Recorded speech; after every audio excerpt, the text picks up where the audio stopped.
there's controversy with the streamer like Dr. Disrespect, Yeah. right?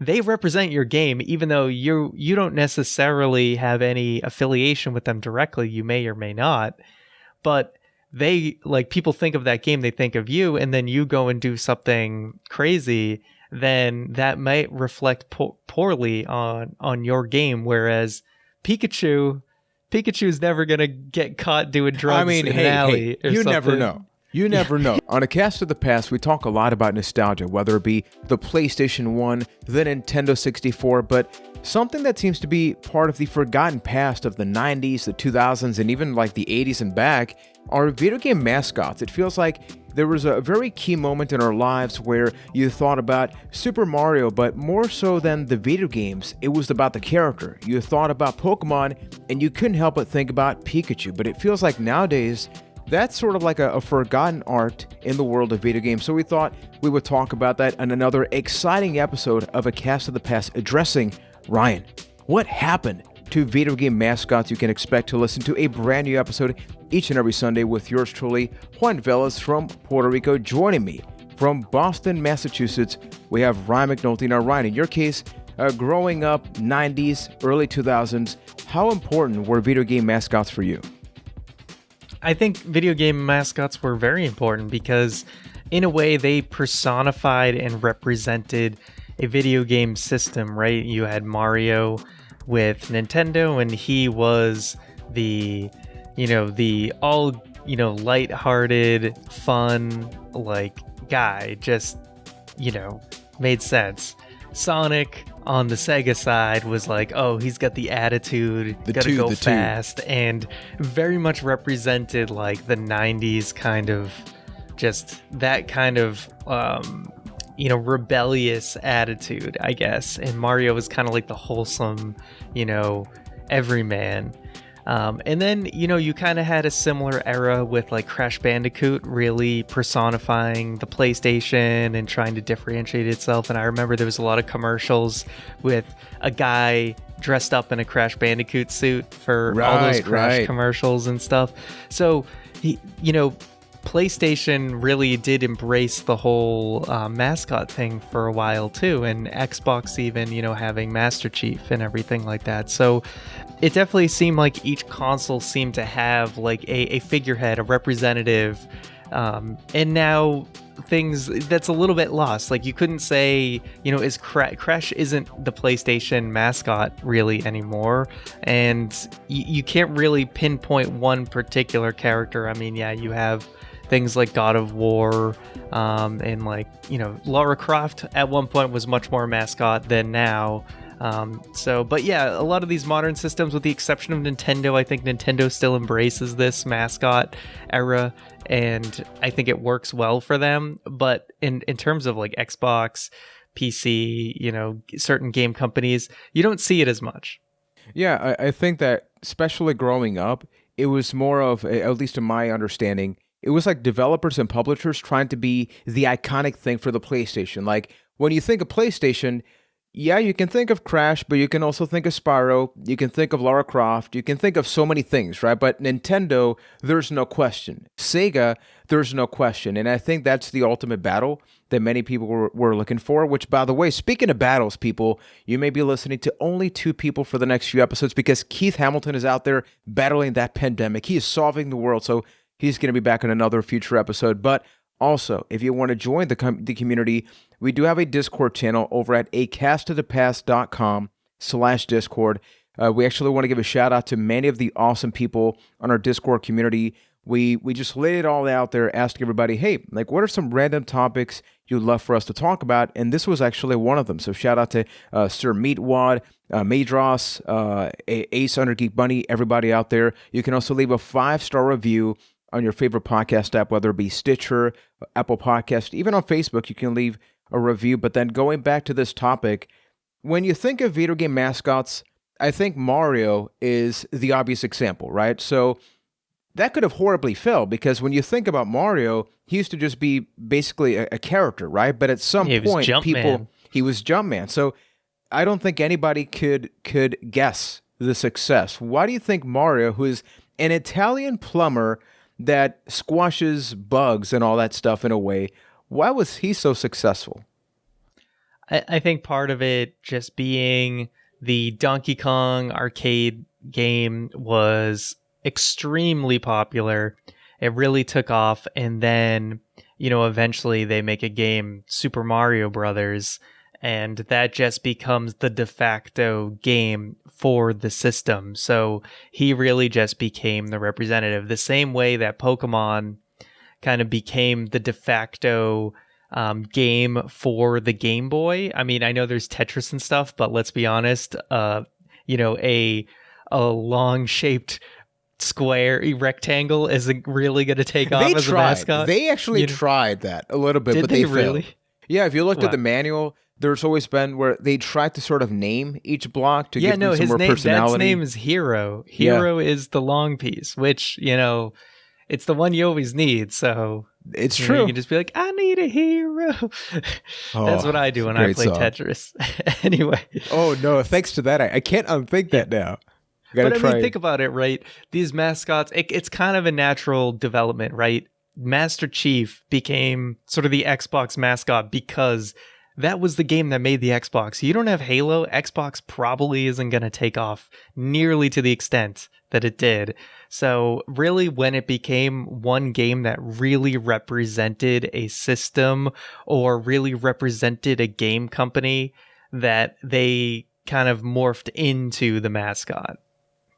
Yeah, I think that's the best way to look at it. Like, for example, in my case, there's this sense of brand recognition. Like I mentioned in this podcast multiple times, I never played a Sega console growing up, except one time the Sega Genesis in Venezuela, of all places, and then the Sega Dreamcast was my first console. Now, that being said, there is no way I didn't know who Sonic was, right? When I got my Dreamcast, it was the Sonic machine. I got Sonic Adventure, and it's like, after all these years, I finally get to understand this character. And I think, growing up, we also had video game magazines. We're trying to address the question of what happened to all this, right? And I think you can't have this conversation without talking about video game magazines. I think that mascots, and I'd love to get your take on this, really, they were there. It's like, hey, here's a cute character, so I gotta buy the video game. I think it's a lot more attractive to see Crash or Spyro than it is to see the PS1 jewel case, right? Because a kid may want to buy that plushie, may want to buy that action figure, whereas just the video game, maybe the adult cannot relate. Like, what's your take on the mascot that leading to ultimately buying a game? Yeah, I think it was all part of, selling to kids and having it be more than just a game, sort of like how movies for a while felt like more than just a movie, because you had, when Star Wars Episode 1 was coming out, like Pepsi was in on it. Every other commercial was Star Wars related. It was an experience. And I think video games during that time, when there was way more people watching TV, you had way more video game commercials during, your Saturday morning cartoons or whatever. And the characters were much more present. Another key aspect, I think, was, right, I think the height of the mascot era was really during the times when the graphics really lent themselves to having it better being a cartoon character than a realistic human. I mean, Lara Croft is like the one exception to this, where she really did kind of take off as a character, even if she is a lot of polygons. A whole lot of polygons for a whole lot of people. But I mean, like, if you think about like the 16-bit era, right, where things very much look like a Saturday morning cartoon, like Sonic and Mario were kind of perfect for that time.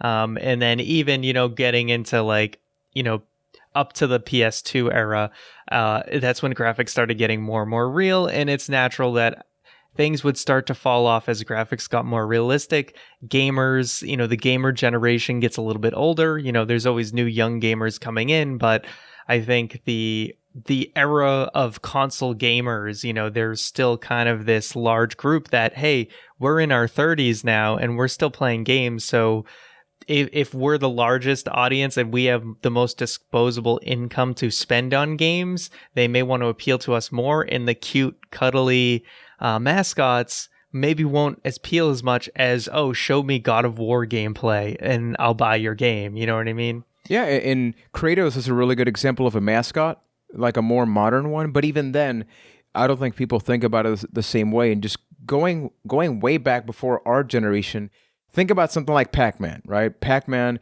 iconic video game, but I have no doubt that the developers were like, it's really how do you portray personality on basically around like with a pizza with a slice taken off? What is basically that, right? But then you can create a mascot, and the mascot can talk in TV commercials. You can have them in a video game ad or magazine ad. So I think in many ways it was this opportunity of saying, well, maybe the video game, they can't talk at that moment, but they can now. And that also lent itself, like you Yeah, you mentioned, with can the bring 8-bit them and to 16-bit life. generation. Yeah, especially when things were very limited in what you could do in a video game, you could bring characters to life through Saturday morning cartoons like the Mario cartoon that there was, or the Zelda cartoon, or even, they flesh things out. That's why like video game manuals used to be more fleshed out about the The Mortal characters Kombat and everything. cartoon. Oh, no. Yeah.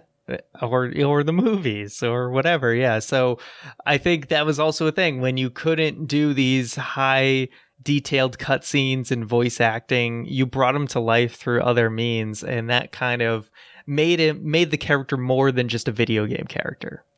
And I think another really good point you mentioned is I think that it really was up until like the PS1 and N64 generation that I feel we had a clear definition of when did mascots peak. Because I feel like in the PlayStation 2, we got a bunch of them. So we got Jak and Daxter, Sly, Ratchet and Clank. It feels like a lot of this was left over from Donkey Kong and like Diddy Kong. They were trying to make these pairs. They tried Banjo-Kazooie with nuts and bolts and keep that relevant. But I do feel like as developers in the community, as you mentioned, we got older. So the games naturally got a lot gradier. And it's just very hard. Like, how do you make a mascot in, Call of Duty? People think about Call of Duty, and Call of Duty became a brand. But aside from like Captain Price and Call of Duty 4, maybe some key characters in a story, is there a character that you'll go like, oh, that's the Call of Duty video game mascot? It's a little bit harder for Call of Duty because they like to go to different eras and things like that, so you can't really have a consistent character. I mean, you have characters like Solid Snake that definitely followed through many, through to the PS4 generation. And Nathan Drake very much was a representative of like the PlayStation 3 era, but they weren't to the same degree that I think, like you said, the PS1 era is really kind of the height before things really dropped off, because PlayStation was very much embracing Crash and Spyro as like their representatives for the system. But PS2, they definitely tried some new stuff, like you said. But it didn't ever feel the same after that, N64 PS1 era. So I know that your probable answer for favorite mascot would have to be Donkey Kong, right? Just based on your favorite games. Donkey Kong, well, that's the thing is I love Donkey Kong for the Country series. And those are some of my favorite games ever. But, I think Link will probably always be my favorite, just because I love the Zelda series so much. But I do, even though I don't play as much Mario, like I do love, I just love that Nintendo still embraces it so much in there, that they're just, hey, we don't care about realistic graphics. Since we're all about gameplay, we still love the cute characters, and you all love to make them beat the crap out of each other in Smash Brothers. So we're just going to keep embracing it and going with it. And look, it still works. If you're on the video version, you can see I have all these plushes behind me of all these video game characters.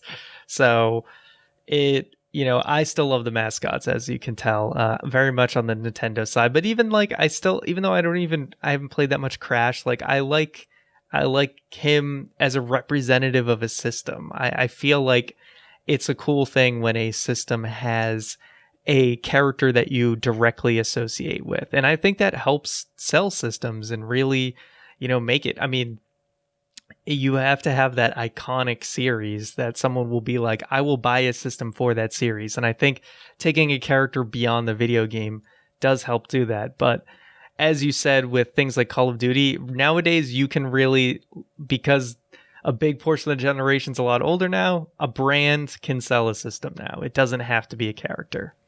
And I think in a lot of ways, mascots, maybe on the console side, yeah, you do have, as you mentioned, Master Chief with the Assassin's Creed games. I think there is a difference between like a protagonist, like a Nathan Drake, and a mascot like Super Mario, because Mario, I feel like the concept of a mascot far exceeds the video game. Like, I think a lot of people, and I could be wrong, when you think about Nathan Drake, you're like, I want to play Uncharted.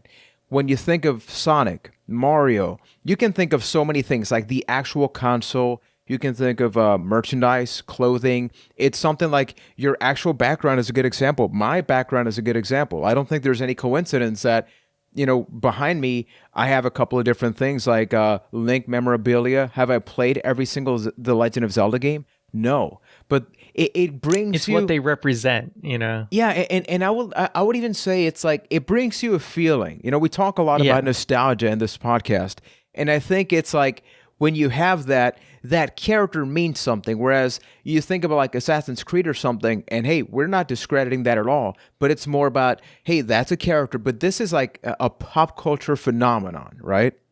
Yeah, well, it's like I said, they're beyond the game, and they personify something where, it wouldn't feel the same of just having like a Nathan Drake figurine behind me as opposed to like Mario. Like, that's Nintendo. That's this character everyone people know who Mario is who have never played Mario. It's reached outside the bounds of video games. And probably another thing that maybe we're not super familiar with, you sort of got to bring up cosplay, right? Because I think there is that line of, why would somebody cosplay as a character? I know League of Legends is something I have no experience with, but people love to cosplay that. So I think it's like the concept of mascot just evolved. And maybe it's not immediately obvious because also back in the day, you didn't have so much access to information where now you have so much, right? There was a website I went to the other day to... It's not like a Funko Pop, but it's like a small vinyl figure. But on the same website, you could buy some of like famous YouTubers. And for me, with my generation, and I feel old saying that, I'm like, who would buy that? But I realize that's not for me. So maybe for somebody else, you want a little like YouTuber Bob. Like, I would love a Ryan bobblehead. Can you imagine a Ryan bobblehead? That would be amazing. No, I don't know. I don't feel like I have I don't even know what that would look like. I don't have like a defining enough characteristic to really personify a bobblehead. We put it next to the child and then the dude. And, prior to this conversation, I was reading an article based on, what has happened with video game mascots. And one of the things that you brought up very much so for the younger generation is that, streamers and other personalities have sort of taken over for some of these games, right? If you think about, okay, Fortnite, maybe someone like Ninja is really kind of like the mascot for that game. So there's really like, that is a personality. It's a real person. But they, when you think of that streamer, you think of that personality, you think of that game. So they have kind of taken over, and that's a little bit risky and unfortunate in some ways for the creators of the game, right? Because that's a little bit riskier, even though it's kind of and especially because it's out of their control, right? So if Ninja, or, you had something like, there was controversy with a streamer like Dr. Disrespect, right? They represent your game, even though you don't necessarily have any affiliation with them directly. You may or may not, but they, like, people think of that game, they think of you, and then you go and do something crazy, then that might reflect poorly on your game. Whereas Pikachu's never gonna get caught doing drugs in an alley. You something. Never know. You never know. Those cheeks were not red before originally. Those things changed somehow. Yeah. Let's just say you're relatively safe with someone like Mario or whatever. You don't have to worry about them, going off doing something that's going to hurt your brand. So, again, that's not really in the control of some of these developers or game companies, but it is kind of just an unfortunate side effect that they have to be a little bit more concerned about, as opposed to having, a cartoon character represent your game.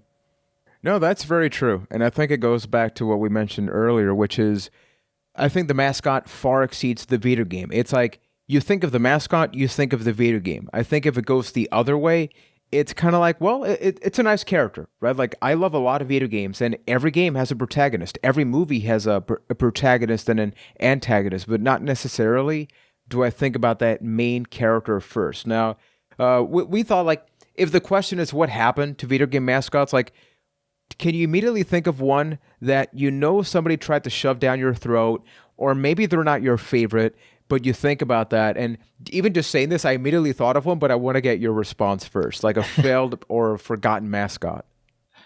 Well, one of the ones you've pictured on the video version, and one that I did play the game of, and that was Gex. Yes. And so Gex, he was on multiple systems, but he was a gecko. This was pre-Geico, by the way.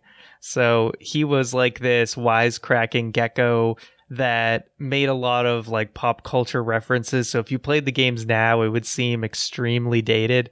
But I just remember there was one Gex game where there's like a wrestling section, and Gex was wearing like the Austin 316 vest. And all me and my friend wanted to do was get to that wrestling section of the game. But I think he did, but I never got to see it.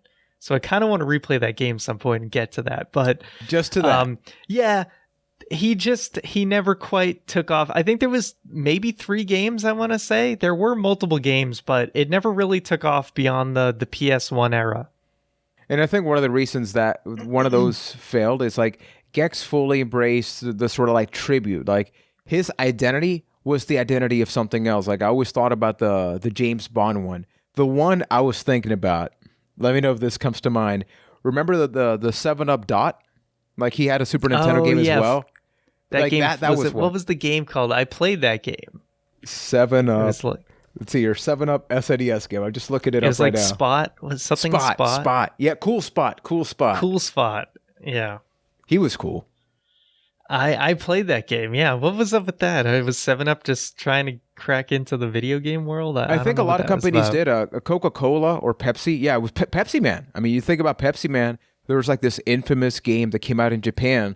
So I think it really is, once again, I think people tried like, hey, if people like the mascot's cool, mascot gets a video game, maybe they consume my product. So that's definitely a transition I think they made.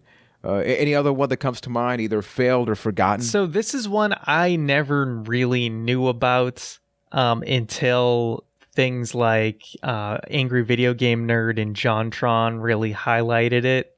But it is just the ultimate failure of a mascot, and that's Bubsy. Yeah. And he was a cocky bobcat with a cool attitude. And he had really bad catchphrases like, oh, what could possibly go wrong? And like, did I mention I don't like heights? And stuff like that. He would always try and, a lot of the wisecracking stuff that the 90s tried to pull off.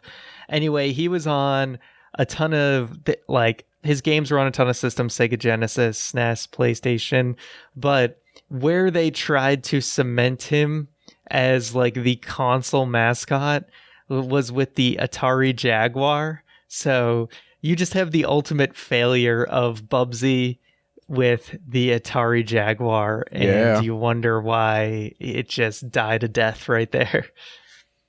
No, I think that's definitely the thing that some mascots kind of embrace their badness. Like even Bubsy, you bring that up. He got like 2 new games. I think one was this year, which I actually played. It's bad. And I played the other one for like 5 minutes. It was also bad. Now here's the controversial part, because you brought this one up. So what's your take on Crash Bandicoot? Because here's the situation of when Crash was hot, he was hot. Like the Crash games, Crash Bash, Crash Team Racing. So it seemed like Crash, up until the PS2 generation, was hot. PS3 comes in, he was sold, or I forget what happened between like Activision and all those companies and all that. And then it wasn't up until recently with the Crash Insane Trilogy that he came back, but they haven't really done, and like the CTR game on PS4, why do you think a mascot like that one, that was so much money in that moment, eventually like fizzled off for basically an entire generation of games? I mean, as you mentioned, there was kind of something with licensing or whatever that ended up changing. Is that what you were saying? Yeah, like there was this whole process. Same thing with like Spyro, where like the ownership was debated in some parts, and everything got solved eventually. Now, not too sure about that, but there was definitely like a drop Yeah. off. I mean, I think that could be partially a reason for it. Again, it might also be due to, with PS3 era, like embracing more realistic graphics, things kind of fell off there. But I mean, you could also attribute that to like Rareware, right? Like they were starting to take off with multiple mascots like Banjo-Kazooie and Conker, with Conker's Bad Fur Day.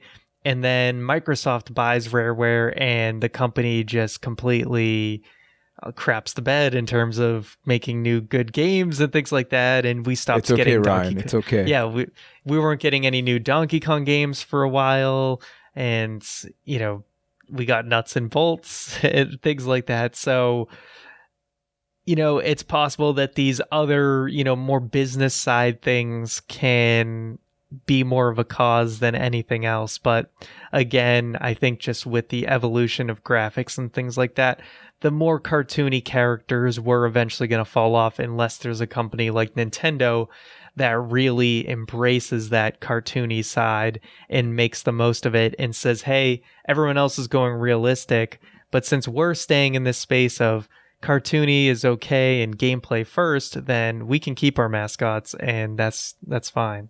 No, and I like the fact you brought up Nintendo, because one thing that we're going to be talking about next week is that Nintendo, because of the Nintendo Switch, a lot of games from like previous generations have come back, and we've seen like a bit of a resurgence with video game mascots like New Super Lucky's Tale, Ty the Tasmanian Tiger, even like this odd mummy-themed PS2 game Sphinx and the Cursed Mummy.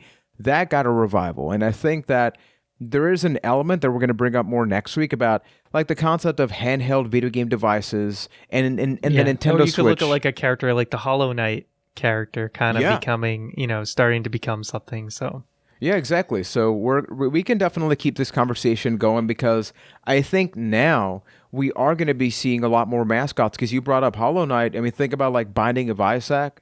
Think about Nuclear Throne, Enter the Gungeon, right? I think that now that we do have this healthy balance of, high quality graphic video games, but also games that came back to the days of the 8-bit and 16-bit genre, I do think that's where mascots thrive, right?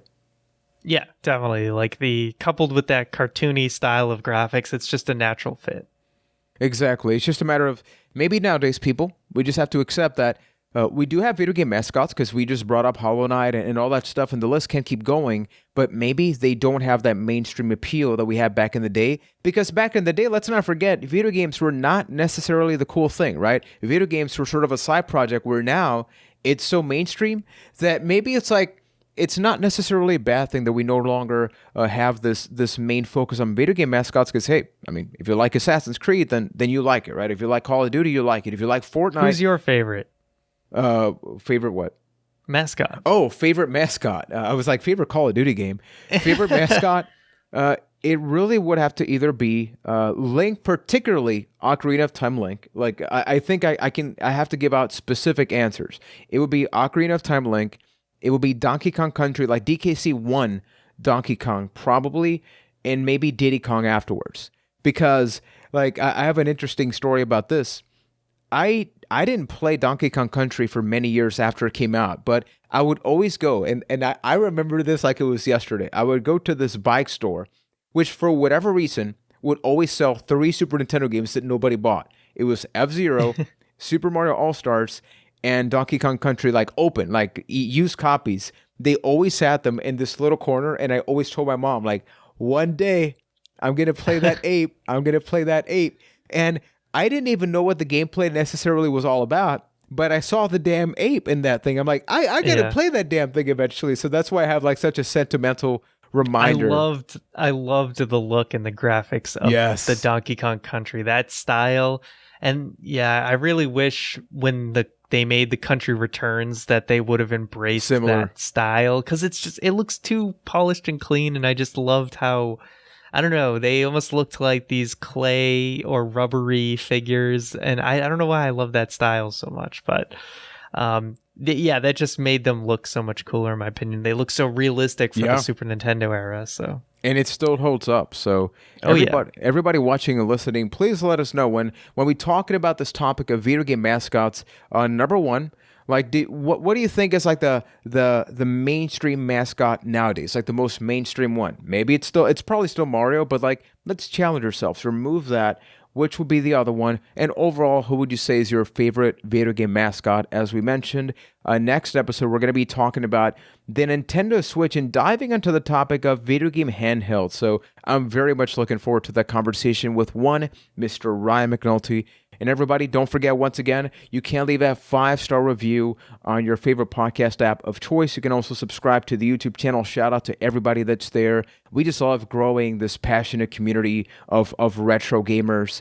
And don't be afraid to suggest topics on the Discord, acastofthepast.com/Discord. Both of the topics that we're covering back to back were made specifically thanks to your interaction. It's not just as fun, like, we love to just talk about all this stuff. This is what we grew up playing, right? This is like our bread and butter of video games. But knowing that you genuinely want to hear those conversations here, I think that's what really motivates us, right? Yeah, we definitely appreciate it. And the Discord is a great place for us to just have a good conversation, and that helps spring up ideas for topics, including what we've discussed today and what we're going to be discussing in the future. So it's a really fun place to hang out, and people post a lot of pictures of food. And it makes me hungry. Tacos. But it's a lot of good people I mean, I bought donuts because of the Discord. So there you go. Yeah, people don't join when you're hungry. Okay, eat and then join.